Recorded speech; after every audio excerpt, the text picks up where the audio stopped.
ಆತ್ಮೀಯ ವಿದ್ಯಾರ್ಥಿಗಳೇ, ತಮಗೆಲ್ಲ ಮಹಾಂತ್ ಮುದ್ದಣ್ಣ ಯೂಟ್ಯೂಬ್ ಚಾನಲ್ಗೆ ಸ್ವಾಗತ. ಇವತ್ತಿನ ವಿಡಿಯೋದಲ್ಲಿ ನಾವು ಸವಿಚೈತ್ರ ಪದ್ಯ ಪಾಠದ ಅಭ್ಯಾಸದ ಪ್ರಶ್ನೋತ್ತರಗಳು ಹಾಗೂ ಭಾಷಾಭ್ಯಾಸದ ಉತ್ತರಗಳನ್ನು ನೋಡೋಣ. SSLC ಸೆಕೆಂಡ್ ಲ್ಯಾಂಗ್ವೇಜ್ ಕನ್ನಡದ ಪಾಠಗಳನ್ನ ಮತ್ತು ಪಾಠದ ಪ್ರಶ್ನೋತ್ತರಗಳ ವಿಡಿಯೋಗಳನ್ನ ಹಾಗೆ ಆಸ್ ಪರ್ ಬ್ಲೂ ಪ್ರಿಂಟ್ ಪ್ರಕಾರ ಎಕ್ಸಾಮ್ಗೆ ಬರಬಹುದಾದ ಕ್ವಶನ್ಸ್ ವಿಡಿಯೋಗಳನ್ನ ನಾನು ಕಂಟಿನ್ಯೂಸ್ ಆಗಿ ಮಾಡ್ತಾ ಇರ್ತೀನಿ. ಸೊ ಅದಕ್ಕೋಸ್ಕರ ಮಹಾಂತ್ ಮುದ್ದಣ್ಣ ಯೂಟ್ಯೂಬ್ ಚಾನಲ್ನ ಸಬ್ಸ್ಕ್ರೈಬ್ ಮಾಡ್ಕೊಳ್ರಿ, ಹಾಗೆ ಈ ವಿಡಿಯೋನ ಲೈಕ್ ಮಾಡ್ರಿ ಅಂತ ಹೇಳ್ತಾ ಈ ಸವಿಚೈತ್ರ ಪಾಠದ ಪ್ರಶ್ನೋತ್ತರಗಳನ್ನ ಸ್ಟಾರ್ಟ್ ಮಾಡೋಣ. ಮೊದಲನೇದಾಗಿ ಈಗ ಒಂದು ವಾಕ್ಯದಲ್ಲಿ ಉತ್ತರಿಸುವ ಪ್ರಶ್ನೆಗಳನ್ನ ನೋಡ್ರಿ. ನೆಲದಮ್ಮ ನವ ವಧುವಿನಂತೆ ಸಿಂಗಾರಗೊಳ್ಳುವುದು ಯಾವಾಗ?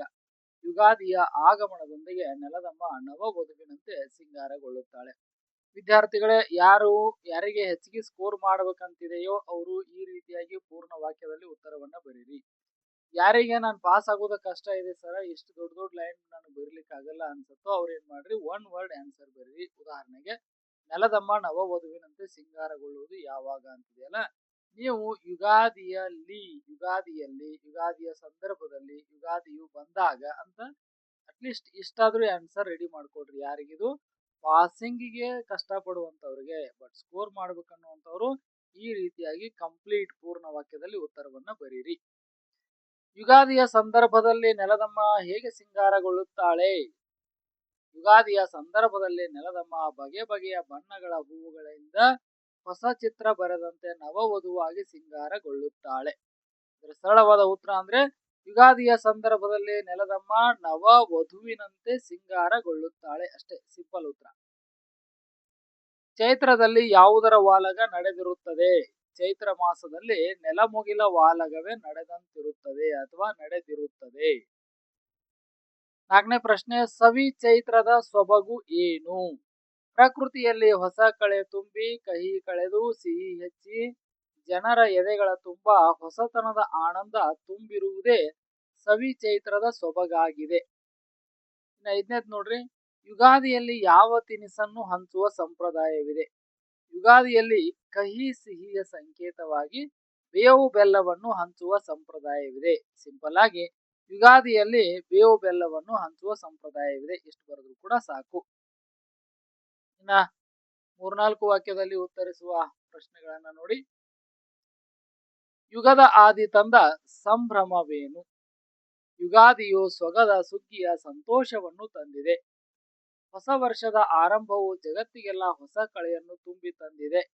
ಬಗೆ ಬಗೆಯ ಬಣ್ಣಗಳ ಸುಂದರ ಚಿತ್ರವನ್ನು ಬರೆದ ಹಾಗೆ ನಿಸರ್ಗದ ತುಂಬೆಲ್ಲ ಹೂವುಗಳು ಅರಳಿ ನೆಲದಮ್ಮ ನವ ವಧುವಿನಂತೆ ಶೃಂಗಾರಗೊಂಡು ಸಂಭ್ರಮಿಸುತ್ತಿದ್ದಾಳೆ. ಮೊದಲನೇ ಪ್ಯಾರಾದ ಸಾರಾಂಶ ಇದು. ನೋಡ್ರಿ, 2ನೇ ಪ್ಯಾರಾದ ಮೇಲೆ ಒಂದು ಪ್ರಶ್ನೆ ಇದೆ. ಚೈತ್ರದಲ್ಲಿ ಹಕ್ಕಿಗಳ ಕಲರವ ಹೇಗಿರುತ್ತದೆಂದು ಕವಿ ವರ್ಣಿಸಿದ್ದಾರೆ.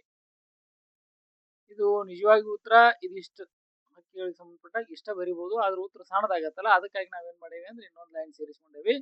ಚೈತ್ರ ಮಾಸದಲ್ಲಿ ಒಣಗಿದ ಕೊರಡು ಕೂಡ ಚಿಗುರೊಡೆದು ಮೊಗ್ಗು ಬಿಡುತ್ತದೆ. ಪ್ರಕೃತಿಗೆ ಹೊಸ ಚೈತನ್ಯ ಬರುತ್ತದೆ. ಕೋಗಿಲೆಗಳು ಮುಕ್ತ ಕಂಠದಿಂದ ಎತ್ತರದ ದನಿಯಲ್ಲಿ ಹಾಡುತ್ತವೆ.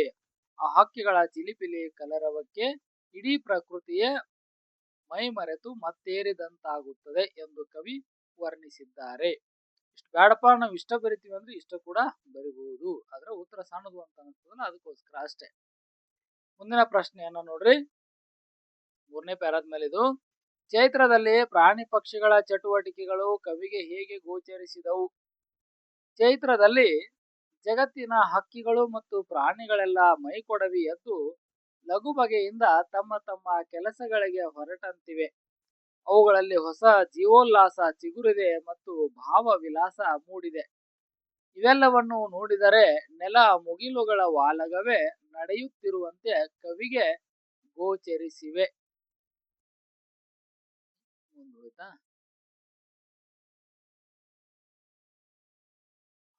ಇನ್ನ 8 ವಾಕ್ಯಗಳಲ್ಲಿ ಉತ್ತರಿಸುವ ಪ್ರಶ್ನೆಗಳನ್ನ ನೋಡ್ರಿ. ಚೈತ್ರದಲ್ಲಾಗುವ ಪ್ರಕೃತಿಯ ಬದಲಾವಣೆಗಳಾವು? ಇವೆರಡೂ ಪ್ರಶ್ನೆಗಳು ಒಂದೇ ರೀತಿ ಅದಾವ, ಹೌದಾ? 8 ವಾಕ್ಯಗಳಲ್ಲಿ ಉತ್ತರಿಸುವ ಪ್ರಶ್ನೆಗಳು ಎರಡು ಒಂದೇ ಉತ್ತರ. ಅದಕ್ಕೆ ಅಂದ್ರೆ ಬರೆಯುವ ಶೈಲಿ ಒಂದ್ ಸ್ವಲ್ಪ ಬೇರೆ ಆಗತ್ತೆ ಅಷ್ಟೇ, ಹೌದಾ? ಉತ್ತರ ಒಂದೇ ರೀತಿ ಅನಿಸ್ತದ ನಿಮ್ಗೆ. ಚೈತ್ರದಲ್ಲಾಗುವ ಪ್ರಕೃತಿಯ ಬದಲಾವಣೆಗಳಾವು? ಚೈತ್ರ ಮಾಸದ ಆಗಮನದೊಂದಿಗೆ ಪ್ರಕೃತಿಯಲ್ಲಿ ಹೊಸ ಕಳೆ ತುಂಬುತ್ತದೆ. ಎಲ್ಲರಿಗೂ ಸುಖವಾದ ಸುಗ್ಗಿಯಂತಹ ಸಂಭ್ರಮವನ್ನು ತರುತ್ತದೆ. ಭೂಮಿಯು ಬಗೆ ಬಗೆಯ ಬಣ್ಣಗಳ ಹೂವುಗಳಿಂದ ನವವಧುವಿನಂತೆ ಶೃಂಗಾರಗೊಳ್ಳುತ್ತದೆ. ಒಣಗಿದ ಮರದ ಕೊರಡುಗಳು ಸಹ ಚಿಗುರಿ ಮೊಗ್ಗು ಬಿಡುತ್ತವೆ. ಕೋಗಿಲೆಗಳ ಇಂಪಾದ ಗಾಯನ ಹಾಗೂ ಹಕ್ಕಿಗಳ ಚಿಲಿಪಿಲಿ ಕಲರವ ಮುಗಿಲೆತ್ತರಕ್ಕೆ ಕೇಳಿಸುತ್ತದೆ.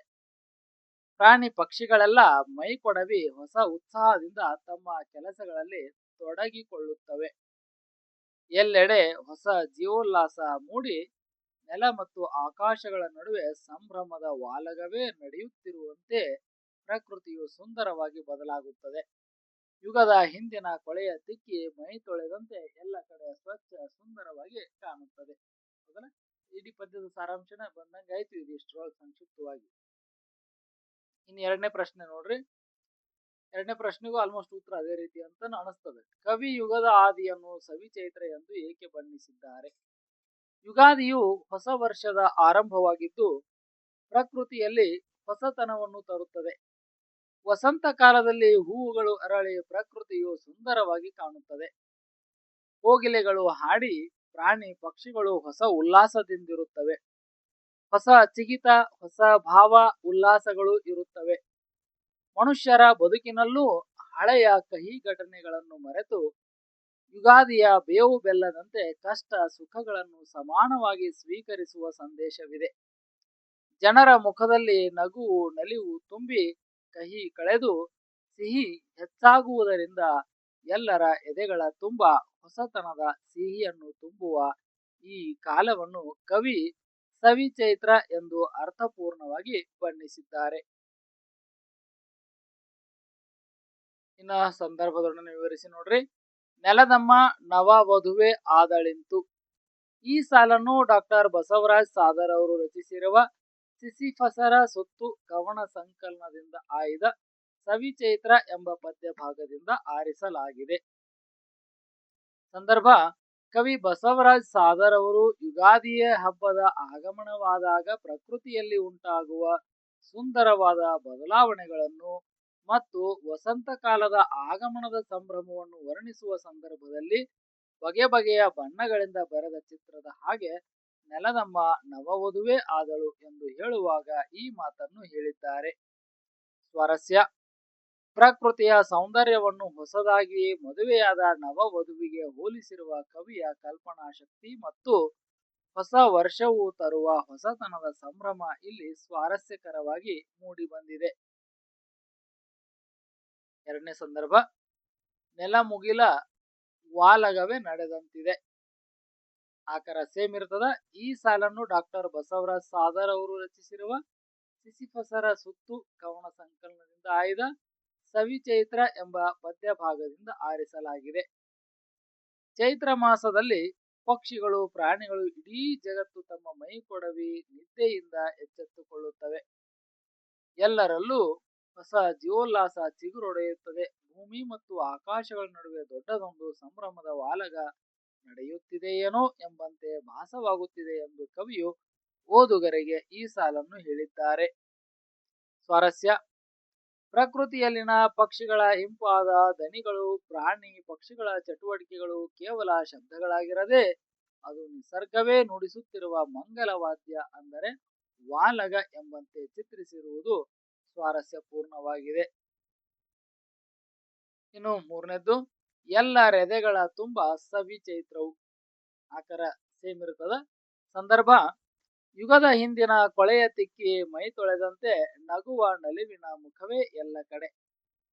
ಬದುಕಿನ ಕಹಿಗಳನ್ನು ಮರೆತು ಸಿಹಿ ತುಂಬಿಕೊಳ್ಳುವಂತೆ ಬೆಲ್ಲ ಬೇವಿಗೆ ಸೇರಿ ಕಹಿ ಕಳೆದು ಸಿಹಿ ಹೆಚ್ಚಿ ಎಲ್ಲರೆದೆಗಳ ತುಂಬ ಸವಿಚೈತ್ರವು ಎಂದು ಹೇಳುವ ಸಂದರ್ಭದಲ್ಲಿ ಕವಿಯು ಈ ಸಾಲನ್ನು ಓದುಗರಿಗೆ ಹೇಳಿದ್ದಾರೆ.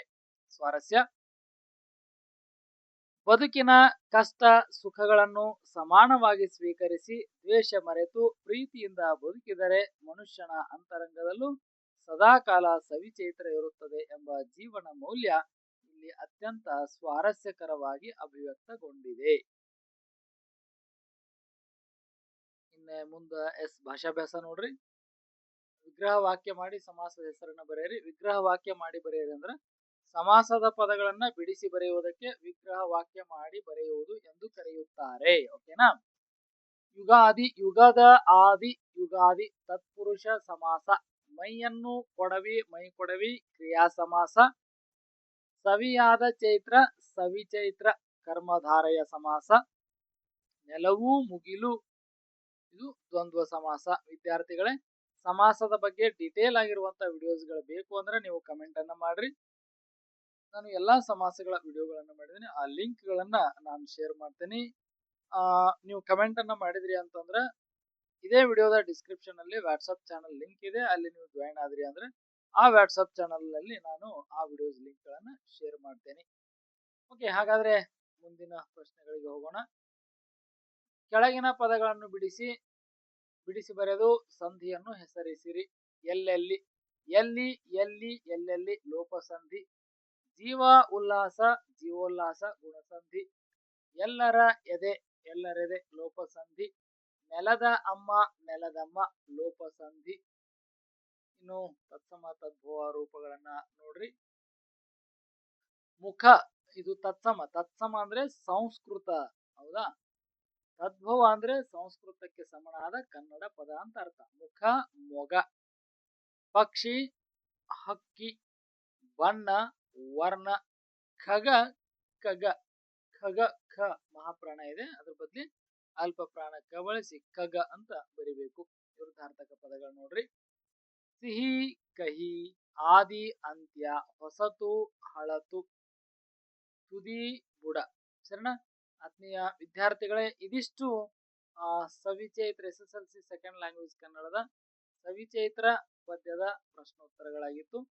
ವಿಡಿಯೋವನ್ನು ಲೈಕ್ ಮಾಡಿ, ನಮ್ಮ ಚಾನಲ್ ಸಬ್ಸ್ಕ್ರೈಬ್ ಮಾಡ್ಕೊಂಡಿಲ್ಲ ಅಂದ್ರೆ ಚಾನಲ್ ಅನ್ನ ಸಬ್ಸ್ಕ್ರೈಬ್ ಮಾಡ್ಕೊಳ್ರಿ. ಹಾಗೆ ನಿಮ್ಮ ಸ್ನೇಹಿತರು ಕೂಡ ಶೇರ್ ಮಾಡ್ರಿ. ಹಾಗೆ ಈ ವಿಡಿಯೋದ ಡಿಸ್ಕ್ರಿಪ್ಷನ್ ಅಲ್ಲಿ ವಾಟ್ಸ್ಆಪ್ ಚಾನಲ್ ಲಿಂಕ್ ಇದೆ, ನೀವು ಅಲ್ಲಿ ಕೂಡ ಜಾಯಿನ್ ಆಗ್ರಿ ಅಂತ ಹೇಳ್ತಾ ಈ ನೋಟ್ಸ್ ಅನ್ನ ಮತ್ತೆ ಇದರ PDF ಲಿಂಕ್ ಅನ್ನ ಮಹಾತ್ಮಕನ್ನ ಬ್ಲಾಗ್ ಸ್ಪಾಟ್ ನಲ್ಲಿ ಅಪ್ಲೋಡ್ ಮಾಡಿರ್ತೇನೆ. ಅದರ ಲಿಂಕ್ ಕೂಡ ಈ ವಿಡಿಯೋದ ಡಿಸ್ಕ್ರಿಪ್ಷನ್ ನಲ್ಲಿ ಇರ್ತದೆ. ಸೊ ಅಲ್ಲಿ ಹೋಗಿ ಈ ನೋಟ್ಸ್ ಅನ್ನ ನೋಡ್ತಾ ನೀವು ಬರ್ಕೊಳ್ಬಹುದು, ಅಥವಾ ಈ PDF ಬೇಕಂದ್ರೂ ಕೂಡ ನೀವು ಡೌನ್ಲೋಡ್ ಮಾಡ್ಕೊಳ್ಬಹುದು ಅಂತ ಹೇಳ್ತಾ ಇಲ್ಲಿಗೆ ಈ ವಿಡಿಯೋವನ್ನು ಮುಗಿಸೋಣ. ನಿಮ್ಗೆಲ್ರಿಗೂ ಧನ್ಯವಾದಗಳು.